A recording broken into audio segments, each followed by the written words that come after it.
ஆடா இருந்தாலும் கறிக்கு வளர்க்குற மாடா இருந்தாலும் நுனிப்புல் மேய்ந்ததுன்னா அதோட சுவை தனியா இருக்கும். இதனாலதான் சீமான் அண்ணன் வந்து மாடுகளுக்கும் ஆடுகளுக்கும் மேய்ச்சல் மாநாடு போட்டு அது நம்மளோட உரிமை, நாம வந்து அத மேய்ச்சல் நிலங்கள்ல தான் வளர்க்கணும் அப்படின்னு சொல்றது. அதனாலதான் இது என்ன அப்படின்னா, நேரடியா நம் உடம்பில் உள்ள சுகாதாரம், நம் உடம்பில் உள்ள உறுதித்தன்மை, நம் உடம்புல நோவு வராம இருக்கிறதுக்காக இதெல்லாம் பண்றாங்க.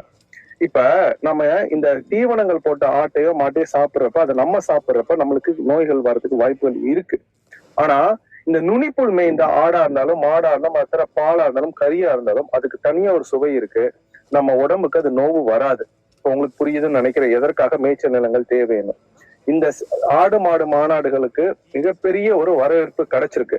அதற்கு பின்னாடி இருக்க அறிவியல் பூர்வமான உண்மை என்னன்னா, நுனிப்புல் மேய்ந்த ஆடும் மாடும் அது கொடுக்குற பாலும் கறியும் தான் நமக்கு தேவை. அவ்வளவுதாங்க. இந்த காணொலி உங்களுக்கு பிடிச்சிருந்துச்சு. இதை நீங்கள் மற்றவர்களும் பகிருங்கள். மிக்க